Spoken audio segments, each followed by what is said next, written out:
Gameweek 7 is out of the way. We're on another international break now, so we've got time to activate our wildcards, rethink what we've done throughout the season so far, and then prepare for probably a marathon session that's coming up from Gameweek 8 until possibly the festive season. So yeah, Greg, how was your last game week? I mean, I got absolutely punished for making my early transfer last week, which I deserved. I brought in Alonso, and then by the end of the week, it was clear that he wasn't going to play. So I ended up taking a hit to bring Rudiger in as well, and then no clean sheet for Rudiger. So it was looking quite dire at one stage, but I got a small red arrow. At the end of the day, it wasn't a terrible week for me. I got 47 points, -4. So it was okay. I'll take it. My team's certainly looking in better shape, but not the best game week. How about you? Yeah, same here. Also, I got to 41 points, largely because of Salah doing what he did, and then Jimenez getting 10 points. They were the only two players I think who actually returned for me, if I remember correctly. And also very small red arrow, so I'd look at, when you're in the 500,000s, which is where I am at the moment, to drop from like 519 to 560 or whatever really is negligible. I feel like I got away with it to a certain extent. And I remember in fact, you won't believe this, but I made my transfer from Reece James to Christensen while we were talking last week. I just didn't want to say it. And then he was benched. I mean, this rotation is killing us at the moment. Exactly. So just to give you an idea so far of the players that I've had miss out, especially in defense. Okay, so since the start of the season, I've had Feldman and White miss out due to COVID at the same time at one point, right? And then I brought in Kieran Dyer. I'm not Kieran Dyer, man. What's the other Dyer's name from Eric Dyer? Wow, what a throwback there, right? So anyway, I brought in Eric Dyer from Spurs. He got me 7 points first game, which was fine. But the next game, he got injured and he got 1 point for me. Yeah. And then I moved him out. I got James in, and then he got benched and then got 1 point, and then now I got in Christensen for James, and then he got benched. So yeah, I just can't seem to get a break with these defensive play. And then Trent was sitting on my bench, injured. So that's been the story of my defense so far this whole season. Yeah, it's been pretty similar for me. It's been an absolute nightmare when it comes to transfers, but I'm pretty happy with where my team sits at the moment. I think. I'll be lying if I say I haven't already made another early transfer, which is again breaking the rules. But I decided that Foden had to come into my team after that performance last week. I mean, he was just really sublime against Liverpool. Awesome. Who did you bring him in for? I took out Greenwood. Greenwood was due a price drop, which I know we shouldn't really be paying too much attention to, especially this season. But I thought it was time for Greenwood to go. I think his minutes are going to be limited going forward. A lot of the United players are back and fit, and I just thought that his time, especially with their fixtures coming up, his time was pretty much up for me, and definitely time to bring a City gamble. Let's call it, because you're always gambling with the rotation. But time for me to bring a City gamble in, and I thought, it was always planned to be Grealish. But I just have this real snagging feeling that Grealish is going to get benched this week. Yeah, I must admit, I'm also feeling the same way. So, I've had Grealish for like 3 weeks now, and I've really been I brought him in because I wildcarded, and I just kind of held on to him knowing that, okay, too difficult. He had Southampton, which I thought, okay, he could return, and then City blanked because it was a goalless draw. But then I knew, okay, two tough fixtures against Chelsea and Liverpool, which I'll kind of write off. Any returns there was a bonus. And then I was keeping him for this block of Burnley and Brighton, and I think it's at Palace or something, right? But now I'm also starting to think like, oh my goodness, I have no idea what's going to go on there, but I'm hoping that he at least plays 2 of those 3 games. And if that's the case, then I'm hoping that he also returns and it's enough. But yeah, he's dropped in price at the moment, so he's now 7.9, Grealish. Yeah. And I still have him in my team. So, I think he's a good long-term hold. I think he is going to play the majority. Yeah. Like I said, I have this nagging feeling that he's going to get benched this week. So for bringing a player in, I've decided to avoid him. But if I had him, I certainly would keep him. I think he's going to play at least 4 out of 5, maybe 9 out of 10 games. He seems to be one of the most nailed on City players. Yeah. So I don't think you're in a bad wicket there. I think you just might get a little bit unlucky this week, potentially. Yeah. And it's such a pity because it's Burnley, which is probably one of City's favourite fixtures over the last few years as well. They always seem to hold massively against them. So yeah, but like you say, you may as well just hold and be a little bit patient. But yeah, he did have a price drop, but I wasn't too worried about that. And the other one that I've kind of shortlisted is Cancelo, and he's increased in price.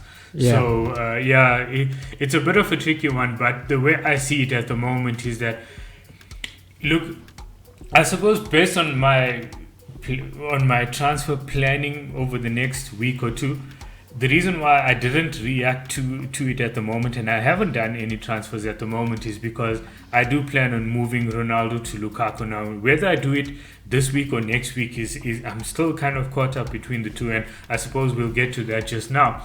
But I think knowing that I'm going to have, and funny enough, Ronaldo dropped in price last night, so would you believe that? And so he's also dropped in price now, which is a bit of a pity, but I think knowing that I will put some money back in the bank, and I do have a 0.6 from the James to Christensen transfer that I did as well, means that one way or another I will be able to get Cancelo into my team. The other part is that with Trent not being confirmed fit at the moment, we just don't know whether he'll make it for Watford on time. I really, really had to hold because against Watford, I definitely want him. But on the other side of it is that, so I think even if Trent is fit, you just don't know. I think it was you who had like 2 or 3 players flagged the last time, and all of them ended up missing. And did you end up having to even take hits, if I remember correctly, right? Yeah, I mean, unfortunately I've taken a hit, I think, the last 3 weeks, and it's something that's so frustrating because you really don't want to take hits, and I keep getting to the point where, as the game week's about to start, I say, well, if I just take one hit here, I won't have to use my wild card, and I can keep that in my back pocket. And unfortunately it's cost me a lot of points, and I think it's a mistake. I made a big mistake with my first.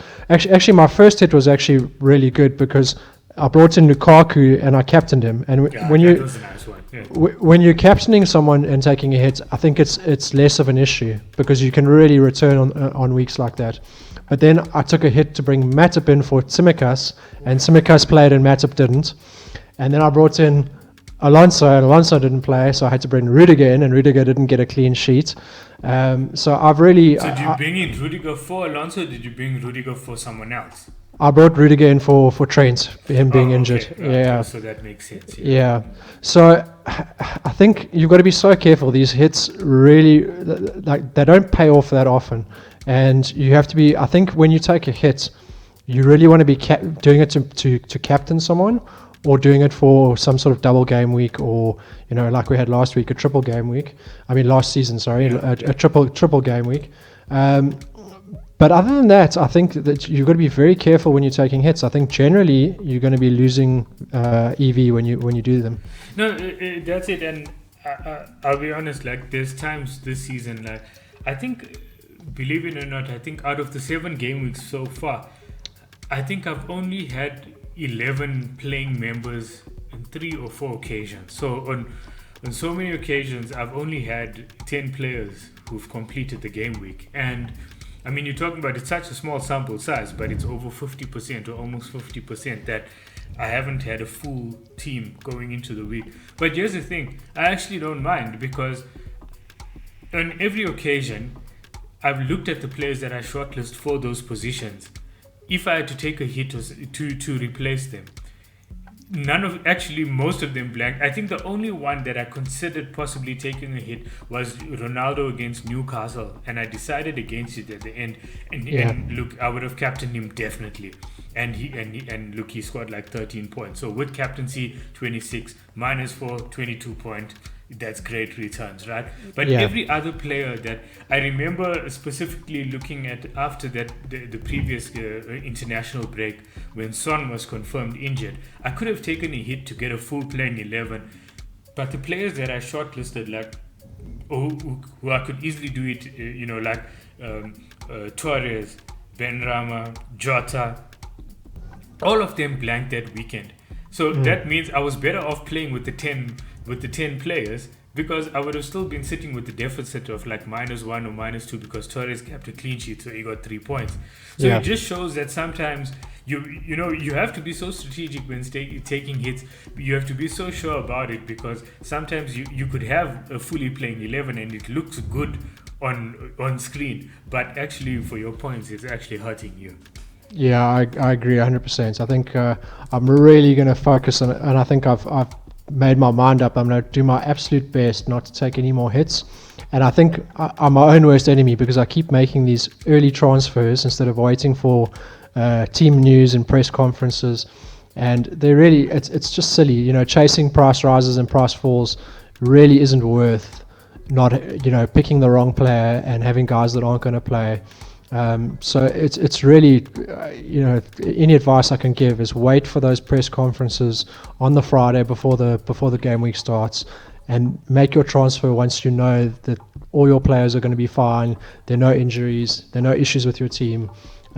It makes a huge difference. It's not worth chasing the rises and falls.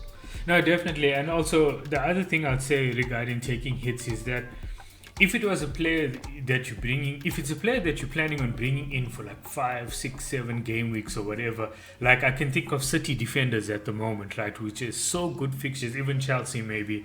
Yeah. That if you're taking a hit, maybe because like you said, okay, you had Trent who was injured and you brought in Rudiger, right? I still feel that it's not a bad move, because yes, it sucked to take a hit and then having his clean sheet wiped out during this week. But over the next few weeks, the fixtures are so amazing that you could make up those numbers within 2, maybe even in the next game week, right? Yeah. But if you're making an unplanned transfer for a player that you don't even really want, that you might want to get rid in 2 weeks' time, you might not see the benefit of it. And I think that's the biggest issue for me, is that if you strategically that player fits into your team for long term, then you know what, it's no problems over there. But yeah, I think just taking hits for the sake of it as well is just not worth it. Yeah, exactly. And then, talking about taking hits, like last season, I went nuts with it. I took like a look. I was upside chasing the whole time because of my poor start. And look, some of it, I must say, worked out really, really well, especially the ones who I brought in and captained immediately. But a lot of them were absolute flops. Like, I can look at it and I can see many places where, like, I mean, we were talking about it, offline, and we were saying that maybe we should do a segment one day where we just talk about, instead of the game week previews and so on, talk about lessons that we've learned over the years, or even from last season to this season. And one of the things I learned is that, especially when taking hits and transferring players, you need to be so wary of how you're doing that, because if you're transferring out an injured player, okay, it's 4 points. But if you're transferring out a player who's at least going to play, you have to consider that a -6, because assume it's a -6, because they might just get you the 2 appearance points at a minimum, And then if they're going to actually play and return, let's say they get 10 points, in total, and then you add a -4, you need to make up 14 points just to break even to make that transfer work out. I know, it's really insane when you look at it like that, and that's why I say, sort of a rule that I've made is, if you're going to captain someone, or if there's double game week, that's a different story and you can look at it. But as a general rule, try to take no hits. And I think the best FPL managers in the world, that's the strategy that they follow. Yeah. They don't make early transfers, they don't take hits, and you've got to realize this is a game over 38 weeks. Don't worry about being ranked 200,000th or 500,000th or a million or whatever it is at this stage, you've got a long way to go, and you will make up those numbers if you just play good, consistent FPL and make good decisions. Yeah, definitely. And here's the thing, right? Like, I was just looking at the numbers this morning. So in game week 6, I think I might have mentioned it in the previous episode, but when Wolves and Southampton played each other, and I remember you telling me it's a 50-50 fixture. So to hedge my bets, I started Jimenez, which definitely he was going to start, but I also started Livramento over Size. And the reason why I did that was because I would have been so frustrated. I would have really threw something if, let's say, Southampton beat Wolves 1-0 and then both my Wolves players blanked, and then I have Livramento sitting on my bench with a clean sheet. So what I did was I kept Jimenez in my team, and I started Livramento, and then yes, Livramento blanked, but Jimenez scored. The unfortunate part was that Size got 7 points, which means I lost out 5 points, and that 5 points was actually almost because the rankings are so tight at the moment, it cost me about almost 100,000 places. I would have been around 400,000 at the moment, right? Yeah. But yes, let's look at it at the flip side. If you take a hit of -4 before a minute is even played, with the rankings being so tight, you've actually lost 100,000 places. And when you think of it that way, you're saying like, wow, you know what? Taking the hit might be more costly than having a player with points on your bench. Yeah, no, I agree 100%. And there's not much more to say. I think generally just don't take hits if you can avoid it. Yeah, no, look, that's definitely one of the things I've been trying to do this season is really resisting the urge to take hits. 1 or 2 times, maybe, like I said, Ronaldo against Newcastle, I could have done it. But the rest of the time I looked at it and I was still like, whoa, I've dodged a bullet, But I probably will be taking 1 or 2 over the next few weeks. Maybe if I can delay transfers, I'll do it. But yeah, I think right now I'm kind of content with where I am. Just need to see where the trend is fit, and then after that decide what my transfer business is going to be. But in saying that, let's crack on and get to Game Week 8's fixtures, which is probably going to be a long wait. We've still got over a week and a half left. Yeah. So the first up, probably the one that everybody's going to look at for captaincy, because after the City game, it seems like everybody now believes that Salah is the best player in the world. So he's the best captaincy option for Game Week 8. I mean, he's so far ahead of everyone else. It's actually a little bit scary. It's just if you saw the game last week, the goal he scored and the goal he created was just unbelievable. And the model agrees with it 100%. His stats are off the chart compared to other players, and I think he's the no-brainer captain option. Watford, poor defence. Even though it's an away game, I think you just captain Salah. Even though it's an early kickoff, and there's all that stigma attached to it. Yeah, exactly. I think you just go with Salah. I think he's by far the best. It's just too difficult to really pick. City have the next best fixture. Or actually, they have the best fixture in terms of expected goals this week. But to try and find a player that is nailed on is going to be very difficult. So I think Liverpool versus Watford, they projected to score 2.5 goals, 2.6 goals this week. City are 2.8. So I think you go with the guy that is going to play 90 minutes. The guy that is the player at the moment, you go with Mo Salah. And then Watford's got a new manager now in Ranieri as well. I doubt it will make that much of a difference anyway, unless there's new manager bounce, I suppose. But I think I mentioned it last week when we were recording as well, that I think it was about 2 seasons ago, I captained Salah in the early fixture against Watford, but I think it was at Anfield. And he ran riot that game. I triple captained him, and I got like 57 points that game week. It was absolutely incredible. And so not only did I captain the play in the early fixture, I triple captained him, and it was maybe that's the secret of it. Not to captain, but to triple captain. To triple captain. I'm not saying I'll do it this week again. You never know. But I mean this week, next week. But it's like such is his form at the moment, and the numbers that they're producing is so incredible. And talking about numbers, let's look at it. Okay, so the highest XG at the moment is Liverpool at 17.24, and they've scored 17 goals, right? Yeah. And looking at open play fixtures, which I don't think I put enough emphasis on open play, but looking at open play XG is 12.39, and Liverpool has scored 11 out of those 12.39. And from set plays, Liverpool still have the highest XG as well. So they have the highest open play XG and the highest XG on set play with 4.06, and they've scored 5 from set plays. So all the numbers in terms of attacking stacks up for Liverpool at the moment.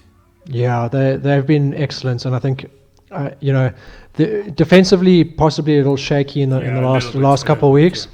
But they're still projected to get at 44% to have a clean sheet this week. So, if you've got, I think a lot of people are going to be holding out for the news on Trent's injury and whether he's playing. So I think wait for those press conferences. If you've still got him, wait to find out whether he's going to be playing or not. And if he is, then he's an easy hold. Definitely. Yeah. Yeah, and then on the opposite end of it is that Watford actually have the lowest XG now after 7 game weeks. So they have 5.76, so just slightly lower than Norwich at the moment with 5.87. The difference being is that they've actually scored 5 more goals than Norwich, so 7-2. And and looking at that over there, so even those numbers don't look extremely threatening as well for Liverpool defensively. No, they don't, and I would expect Liverpool to keep a clean sheet. If not, I think Watford will be lucky to get away with 1 goal. I think this is going to be a fixture where Liverpool really run riot, and I think the City fixture is going to be similar. I think those are going to be the two big fixtures this week. Yeah, no, definitely. And then I mean, look, I'm hoping that that Trent is fit. But one thing that now you've mentioned City and we're speaking about Liverpool, right? I know that generally picking a premium goalkeeper is not something that it comes across as a bit amateurish, if I want to call it that over there, especially in FPL. But considering how well, City and Liverpool, I mean, Alisson and Ederson are just leagues ahead of every other goalkeeper in the world at the moment, right? And apart from that, there is that they produce great numbers every season. Yeah, okay, bonus points is not always going to be there, but at least just from a baseline, from purely for clean sheets and so on, considering that there's so much value to be had or elsewhere in terms of midfield attacking options and so on, do you think it will be worth getting a premium goalkeeper at some point in time? Do you think it actually becomes an option this season?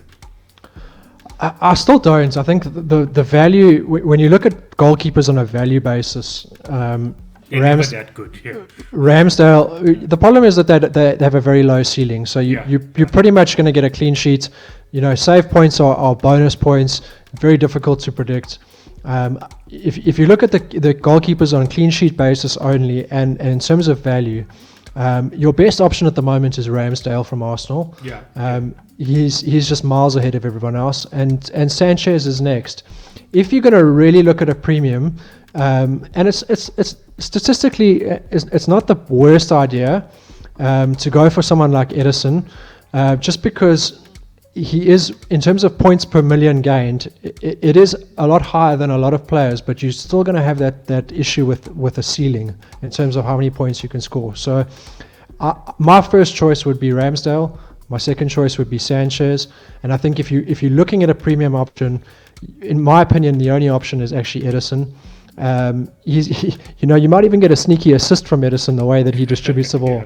But Unless I think you're looking for goal threat, then it's Alisson. But yeah, exactly. But funnily enough, Alisson is one of the worst value goalkeepers at this stage. I think Liverpool, in terms of projected clean sheets over the next 6 weeks, they're good, but they're not fantastic. And with the price tag, tricky fixtures in there as yeah, well, if I'm not mistaken. Yeah. exactly. And with a price tag of 6 million, Alisson just doesn't become great value. So I would stick to Ramsdale if you are looking for a keeper on wildcard.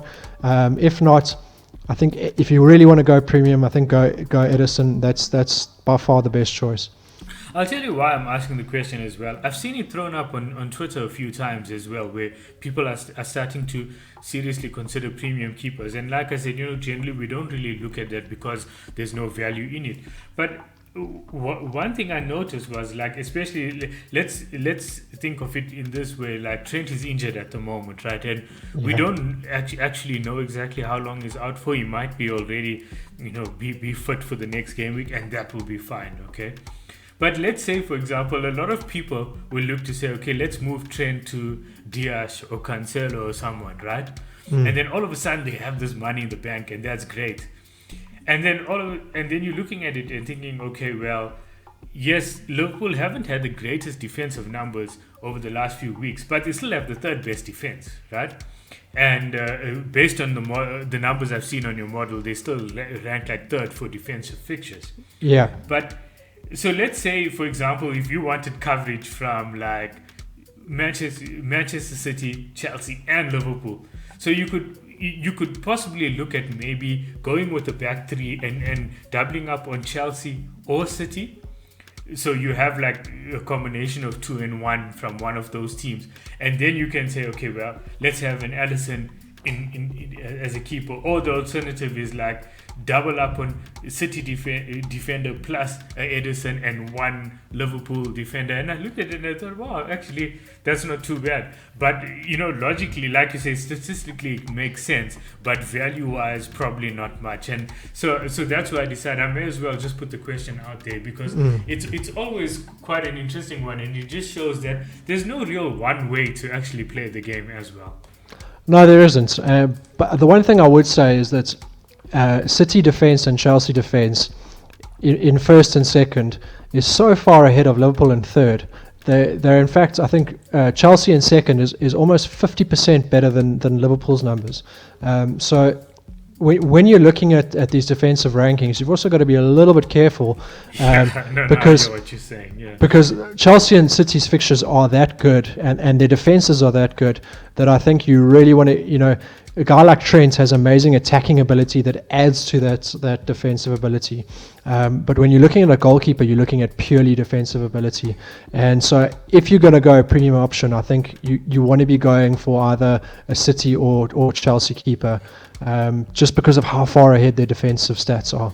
Yeah, no, definitely. And also, I was looking at the Liverpool fixtures, and I actually thought to myself that if it wasn't for Trent's attacking abilities, I'm not looking at any Liverpool defender as a must-have over the next 3, 4, 5 weeks or whatever it is, because the fixtures are not bad, but they're not great either. Yeah, they're not fantastic. I think you've got two really good games where there's potential clean sheets in Game Week 8 and Game Week 10. That's Watford and Brighton. And other than that, you're looking at good to average fixtures. You've got United away, which is very, very average. West Ham away, it's not going to be great. So I think what you really want to focus on if you're looking for defensive guys is, like I said, City and Chelsea. Yeah. If Trent is fit, that's a great addition. Otherwise, I think there are a lot of other options. Personally, I think if you can go 2 Chelsea defenders and a guy like Cancelo, I think you're probably in the prime seat for the next 6 weeks. Yeah, definitely. And okay. Well, that answers the premium goalkeeper question. I think it's quite comprehensively answered that. Yeah, it's not a bad idea, but you could probably do better than that. Exactly. Yeah. Awesome, dude. Right. So, look, like I said, I mean, it was so evident that Salah is going to be the best captaincy option again for Game Week 8. No doubt about that over there. Really looking forward to that one, actually, And the next one is Aston Villa and Wolves. So now Wolves, my goodness, finally patience has paid off. Raul Jimenez 2 weeks in a row has returned. Man, I'm so happy about it. So, what you make of this fixture over here? This ranks right at the bottom of my sort of attacking fixture ratings for predicted goals. I think this is probably the snooze fest of the weekend. So I think you're going to probably see the least goals in this game personally, just from looking at the model. I would expect a 1-1 type finish between Aston Villa and Wolves. I don't really see any fireworks happening. So not good for defense and not good for attack. Yeah, look, the defensive stats, Wolves are 28% for a clean sheet and Villa are 34%. So sort of middle, average to middle of the road.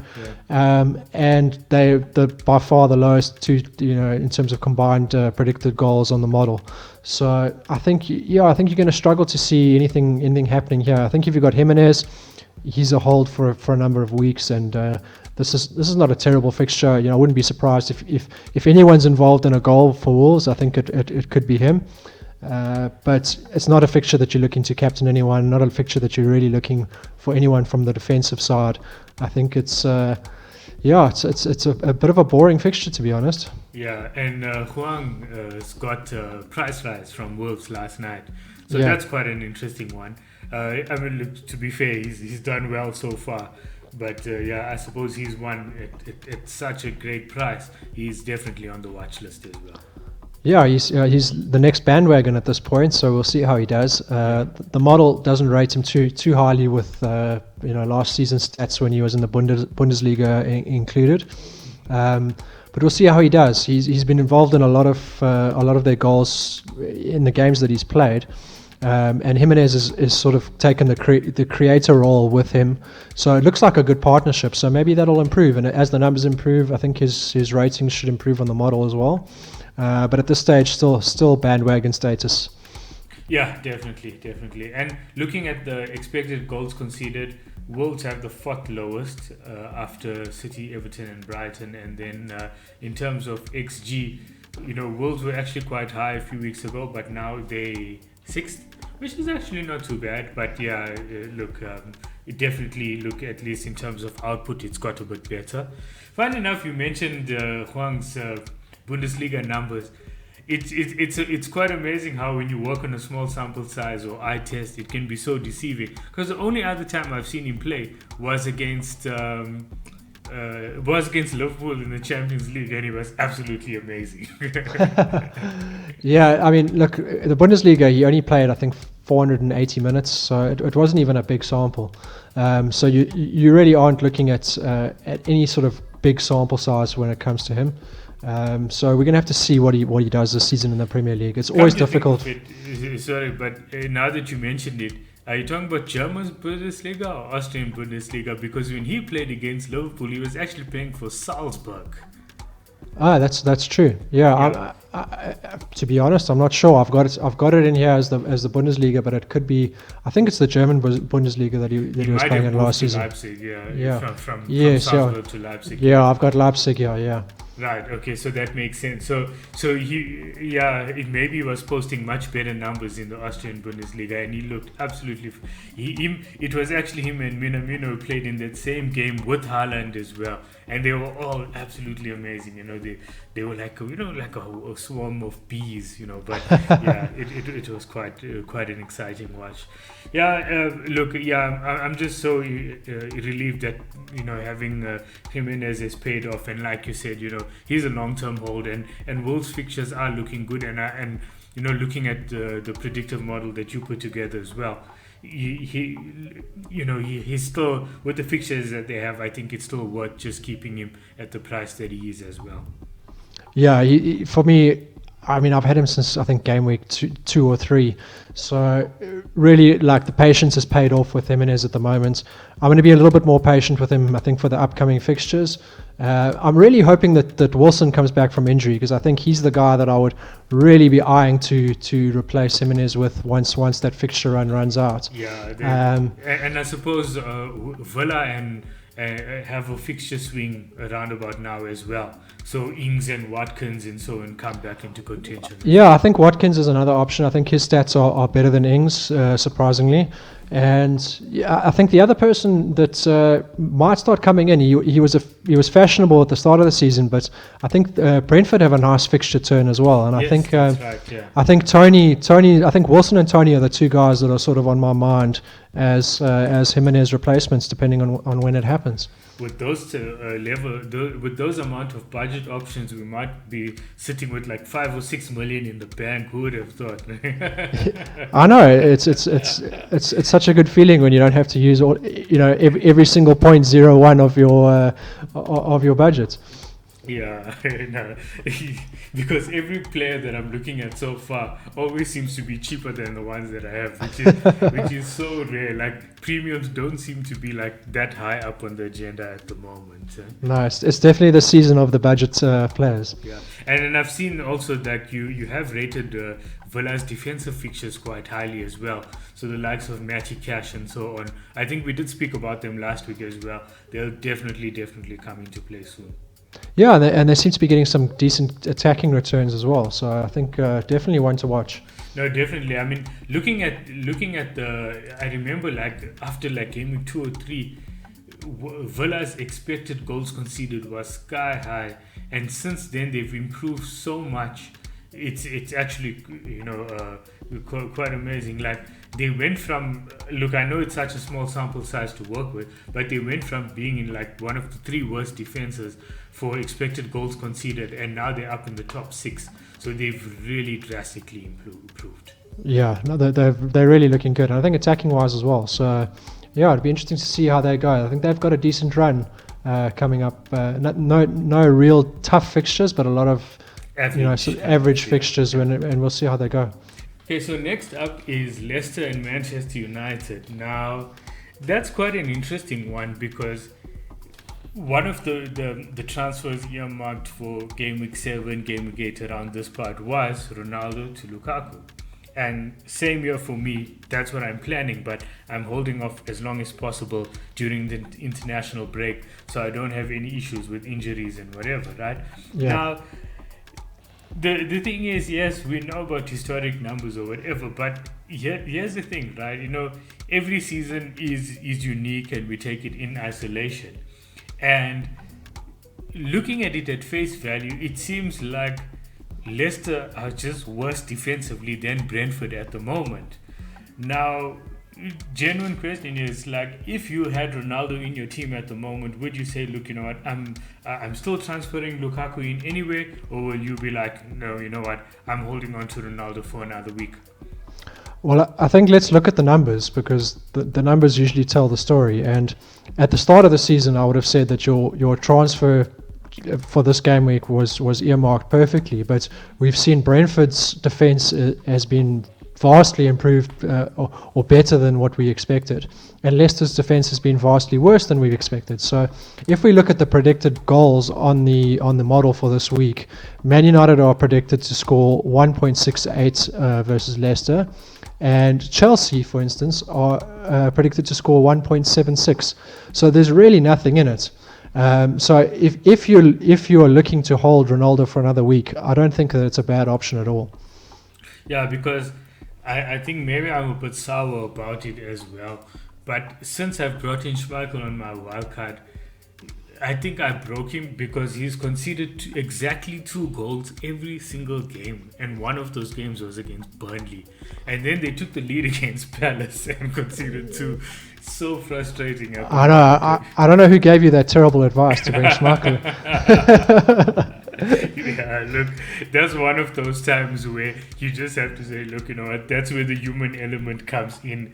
Data is never 100%. But yeah, look, honestly, do you look at Ronaldo being a captaincy option as by any means? I mean, look, we know for the fact that Salah against Watford, it's almost going to be a landslide. The effective ownership might even hit 200%. But if you're looking at Ronaldo and thinking, okay, here's a captaincy option, I can't believe I'm making my Ronaldo my spicy captaincy option for the week. But we may as well do it. I mean, yeah. No, to be honest, no. if you drill down into Ronaldo's stats, this season he's only performing at let me have a quick look here, at 83% in terms of delta. So he's underperforming even his expected stats on my model, and that's quite a worrying sign. That given the fact that he's been rotated last week, I would expect him certainly to play this week.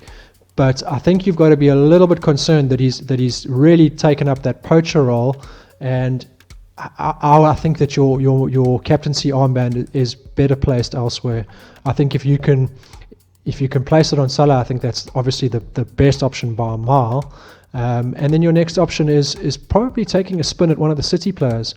If not one of the City players, I think I would go Son or Kane before I went Ronaldo this week.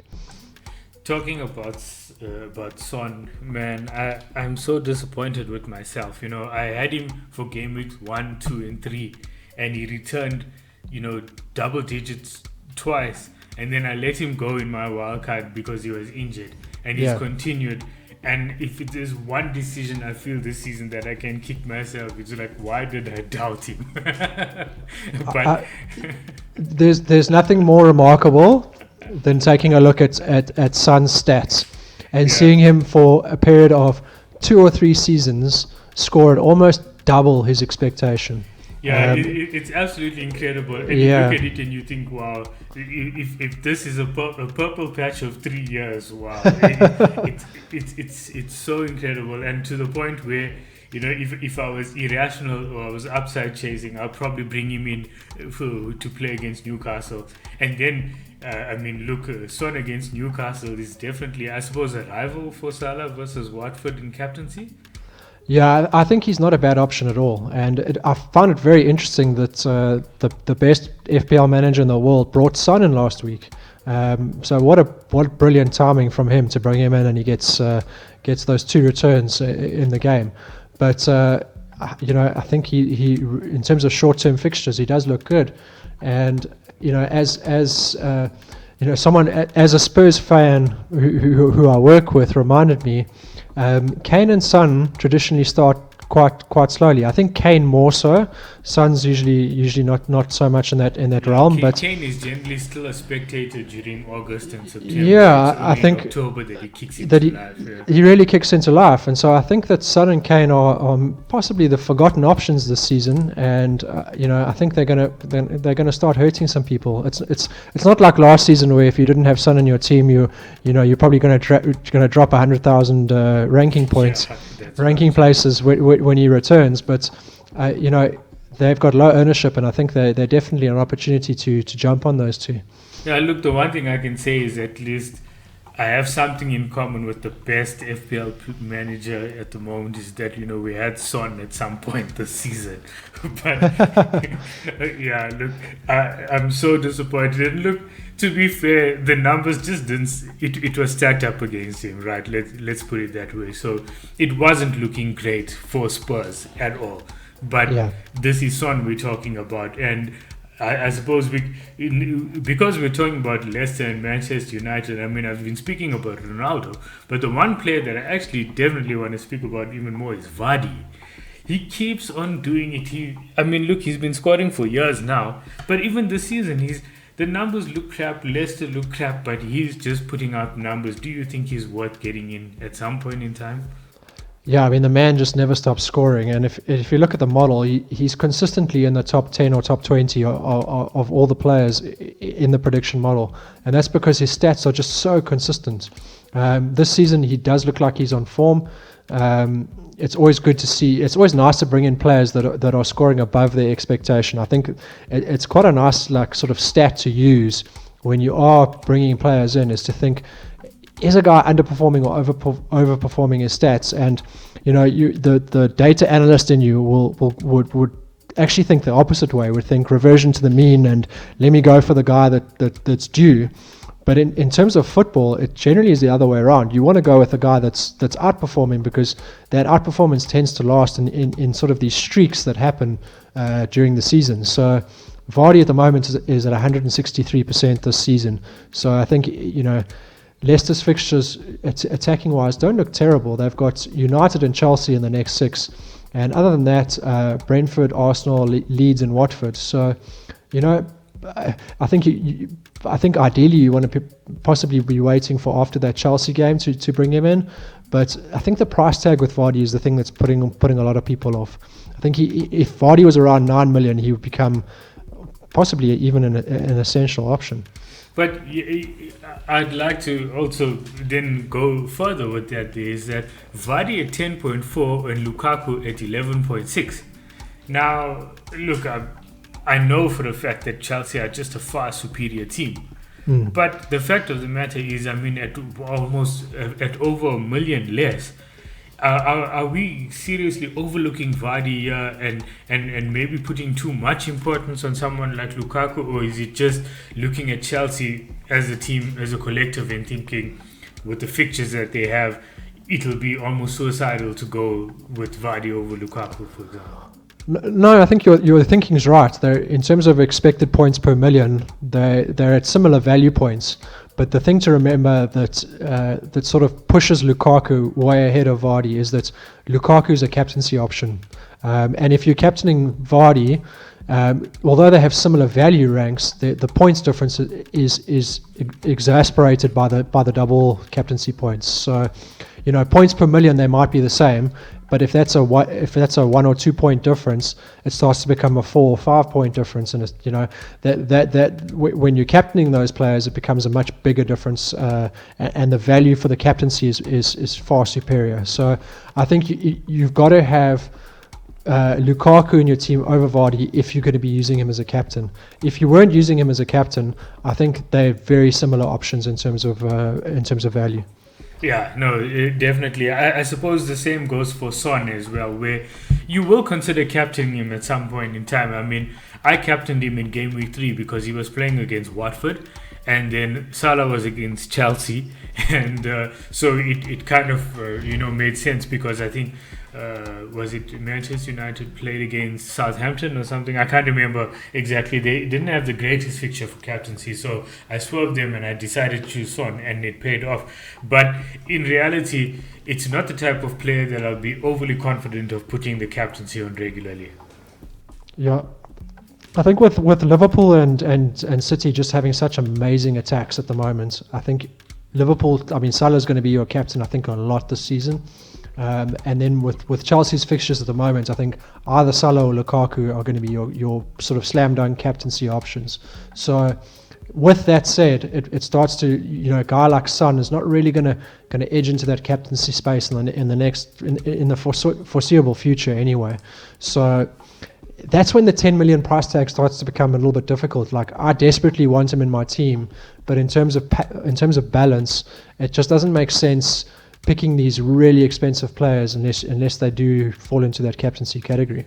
Yeah, unless it goes back to what we were saying earlier, where if we have all these budget enablers in our team, we might just be able to sneak in and get us on. So exactly, I suppose that's one thing to look out for. And then the next fixture that we spoke about already, City versus Burnley. Now, whenever City play Burnley, I just feel for Burnley. It has like Liverpool versus Norwich vibes again.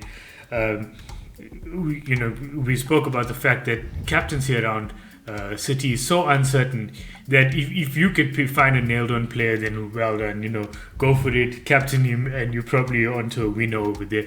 But even defensively, it's such a great fixture for against Burnley as well.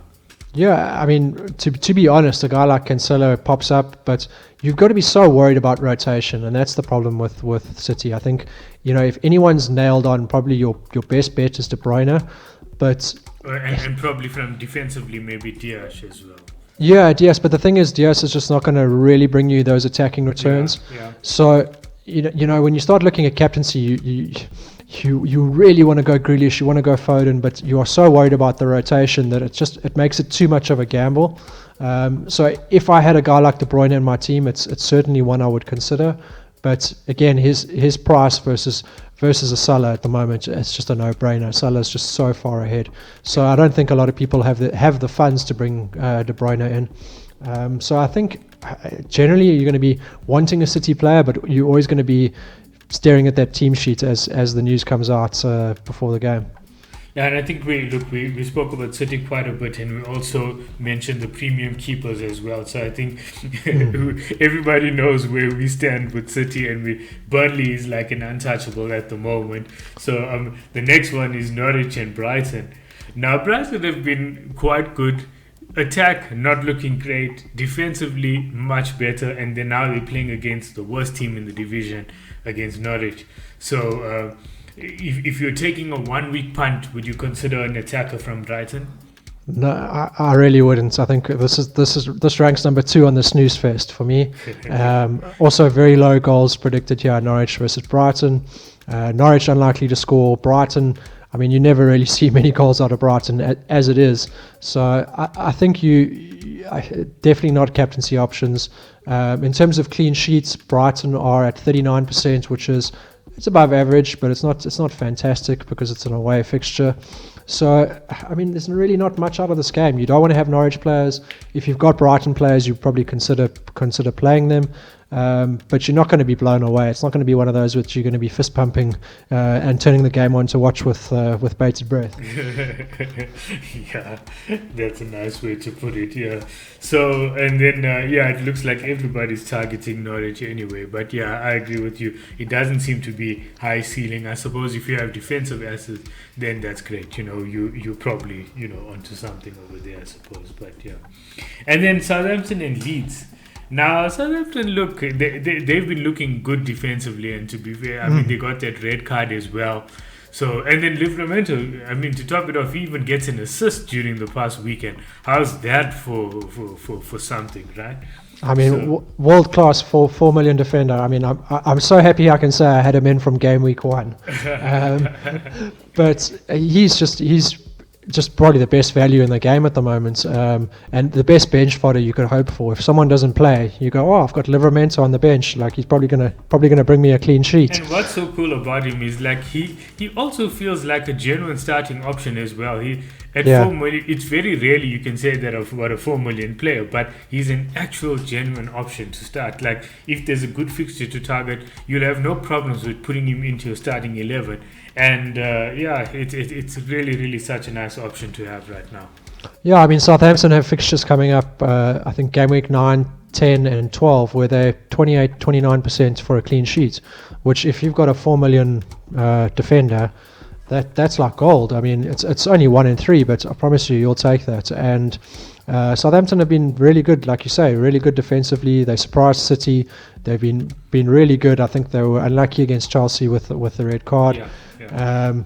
So I wouldn't expect too much out of this fixture. I think Leeds, I think it's sort of middle of the road. I don't think it's as bad as the other ones. I would be favouring my Leeds assets over the Southampton ones. I think if you've got Rafinha, you're very happy that he's in your team. But I wouldn't expect any major fireworks here. I think I'd go with a Leeds win though. Okay, interesting one. Then, you've mentioned Rafinha already, which is probably a player of interest for me because I have him as well. So yeah, let's see on that one over there. And then, I suppose one of the teams of the moment, Brentford playing Chelsea. Now we saw them kind of being tested against Liverpool, but they came through against West Ham and they played really well. They got a late winner again, and I think they definitely have something about them where it's not one of those teams we're looking at and thinking, oh wow, okay, newly promoted team, let's target them. They are far from that at the moment. Yeah, they've been really good, and they remind me a lot of Leeds last season. I think Brentford they're going to certainly be massive options from the Brentford side going forward. But I think this is the hump fixture. I think they're going to struggle against Chelsea's defensive unit. They're only projected to score 0.68 goals, which essentially equates to Chelsea being over 50% to have a clean sheet. So I think this is the fixture everyone wants to get past. And I think from game week 9, the Brentford attacking guys, Mbeumo and Tony, become really, really good options and really good budget enablers for your squad. Yeah, Yeah, definitely, and even defensively, some of those fixtures, I think they play all of the crap teams that we're targeting: Burnley, Norwich, Newcastle, as well, if I'm not mistaken. So it might be worth a shot there with these Brentford players. Yeah, I mean, you're looking at 29%, 34%, 26% sort of clean sheet rates in some of the games coming up. So it does become options. I mean, when you get cheap Brentford players and you're looking at clean sheet rates that are that high, definitely worth looking at. Yeah, and then Chelsea. Look, I mean, we briefly spoke about them. I spoke about Lukaku and Ronaldo. Should we be move? Who's the better pick at the moment? And you said like it's fairly even at the moment between Lukaku and Ronaldo. And so I suppose if you had Lukaku in your team, would you even consider captaining him? Would you even consider captaining any Chelsea player against Brentford, considering Brentford have been doing so well? It's quite funny. The model doesn't really like this fixture for Chelsea too much. I think Salah, Mane, the City guys, even Trent, Son, Antonio are all ahead of Lukaku for this week. So I wouldn't be captaining Lukaku in this game. I'd certainly be going elsewhere if I had the chance.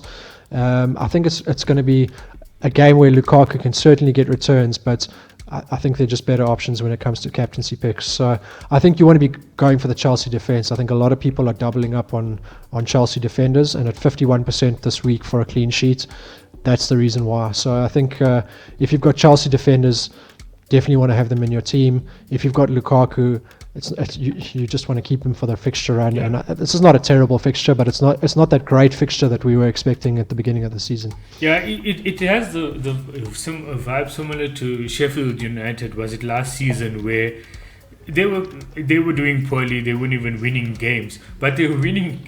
They were losing by such low margins that they just weren't good options when you're for captaincy as well. Yeah. I think I'd avoid Lukaku as a captaincy option this week, and they're just some really good ones. If you have Ronaldo, if you're planning on like the Ronaldo to Lukaku, it may just be worth holding off the transfer as well, I suppose. I don't think it's a forced transfer. I think if it's one you have free, like a free transfer to make, it's one of those that it's probably not a bad idea. But I don't think it's forced. I think it really comes down to sort of your gut feel. The numbers are very close either way. Yeah. Okay. Cool. And then on Sunday's fixtures, we have Everton and West Ham. Now, this is a nice one because both teams have kind of like given us some budget options. Obviously we have a FPL legend in Antonio on one side, whose fixtures actually get a bit more difficult, if I remember correctly, over the next few weeks. Yeah. And then Everton, who with their bargain basement players like Gray and Townsend in real life, who seem to keep on coming up, even Doucouré, who's coming up with assists and so on. Those guys keep on coming up with numbers every week. What's going on there? Yeah, that's been quite impressive. I don't see Townsend's numbers being very sustainable. I think Gray's been pretty good, and I think Doucouré's been surprising. But also, I don't think it's sustainable in terms of returns. Although the manager did speak quite specifically about him being a more attacking option in his setup. So it is interesting to keep an eye on. But I think Gray's probably your best bet with Everton at the moment, and obviously Antonio with West Ham. And I think we're going to see sort of also. I think this will be one of the more exciting games of the weekend. I think we should see some goals. I'm not expecting too many clean sheets in the West Ham Everton game. They're both less than 25% to keep a clean sheet. So I think it's going to be definitely on the goal fest side of things. So no spicy captaincy options on this fixture either. No, I don't think so. I think if you have Antonio, he's always an option this season. If you go down the list and you don't have anyone else that you really feel strongly about, then he's a potential pick. But I'd certainly be picking Antonio over Ronaldo, for instance, this week. Wow, that's an interesting one. I never expected that there. Okay, well, that's why. So I suppose that will be one fixture to look out for this weekend in terms of, not this weekend, in Gameweek 8 for entertainment value. Right? Exactly, should be a good one. Yeah, And then Newcastle and Spurs. So we've spoken about Son already. That, like I said, could be a rival captaincy for against versus Salah and Watford. But yeah, Newcastle's defensive numbers, they still have the worst expected goals conceded. They've been there holding on to that top spot on expected goals conceded all season, and they've been even outperforming, and they've conceded 16 goals from an expected goals conceded of 13.65. So you look at that, there no real surprises there, and I suppose they might always be good for a goal maybe against Spurs, but you're looking at this fixture, you have to think, okay, if you really wanted to make a transfer and bring in the Spurs attacker, it's not a bad option, I suppose.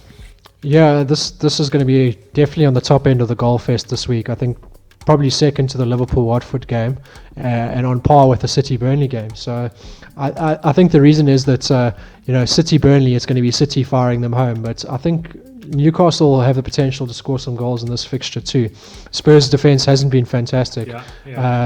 Newcastle defence has been diabolical, so I think we're going to see goals from both sides again. I think the Sunday fixtures look great. I think if you're going to watch some good football, I think Sunday is probably the day where you're going to see some goals. Interesting, yeah. Actually, now that I'm looking at it, yeah, it might be what guys call it, Super Sunday. Super Sunday, yeah. Yeah, and then Monday's fixture. Man, I actually quite dislike the Monday fixtures. I prefer the Friday ones. Those are quite cool. But yeah, Monday Arsenal play Crystal Palace. Now Arsenal have been a bit resurgent. They've got some good fixtures coming up as well. And Crystal Palace, I think, only have like one win or something like that, but they look quite resolute. But I mean, the teams at the bottom are so closely packed together, so few wins between them as well. So yeah, what do you make of this fixture over here? Yeah, I think I don't think this is going to be fireworks. I think this is sort of middle of the road. I would expect a 1-1, 2-1 type of result, probably edging towards Arsenal. Arsenal's still a tough one because there are no real clear options. I think Saka is probably your best option from the Arsenal side. I wouldn't be going too close to their defence at the moment. I think Ramsdale in goal is probably your best defensive option. And other than that, Crystal Palace, there's not a whole lot going on. I think Zaha looks pretty good. Gallagher looks good, but the problem you always have with Crystal Palace is that they're one of the lower ranked sides, and they're just not going to get that goal output that the top sides are. The only thing to keep in mind is that they've got Newcastle next week, which is a very, very good fixture for them. Yeah. So if you're looking at Crystal Palace options, I think Zaha probably would top my list, and Arsenal, I think probably Saka. Awesome, yeah. Well, that's an interesting one, and what do you think about Emil Smith Rowe? Do you think he could be one that he plays quite centrally as well, quite cheap? Yeah, I'm surprised by the love for Smith Rowe. When it comes to the actual numbers, I'm not seeing it. So he's all the way down in 96th position on my model. So that's for this game week coming, and if we look at six game weeks. Let me scroll down and see. He's still nowhere really. I don't even think he's in the top 100. Yeah. So his numbers never ever actually look that great. But yeah. I think it's just I think people like the idea of him because of the fact he's so cheap and he can be a budget enabler, and almost like it was similar to maybe Gray or Gallagher, where you think, okay, at that price. It's almost like a low risk move. You can put him in. If he scores, he scores. If he doesn't, it's okay. But I suppose even in that price bracket, there's just so many better options at the moment. Yeah, I think if you're going to look at that price bracket, I really would favour Mbeumo, and there's one other that's slipped my mind now. Gray. So if I was looking at the 5 million options, I would be going Mbeumo or Gray for sure. I think they are leaps and bounds ahead of even a Gallagher or sort of a Smith Rowe. So that's where my money would go at the moment. Even Sarr, he's also quite low in my rankings, but he comes ahead of those guys as well. So I would be going Saka from Arsenal, Mbeumo, and then Gray, probably Gray being the best of the bunch. Yeah, awesome stuff. So look, I mean, now we've got we've gone through all the fixtures. We've got a long wait until the Gameweek 8 deadline. It feels like forever, and I think one of the most excruciating things is holding on to transfers and checking price rises during the international break. But it'll be interesting to see how things go, and yeah, hopefully. Hopefully our players come back in one piece so that we don't need to have a billion players flagged in our teams. And and I think from my perspective, I'm hoping that my wildcard team that I built in game week, going into game week 5, it was kind of all geared to kind of taking off now. And I'm just hoping that I can finally realize the potential of it, because it hasn't been great so far. But I think, with patience, I think they're ready to take on these next few weeks of fixtures. Yeah, this is a big fixture turn this week. So I think City and Chelsea have fantastic fixtures. I think you'll start to see the sort of realization of what you've been planning in that side. So let's hope it's good for everyone. All right, man. Well, cheers, Greg. We'll catch up sometime, and we'll.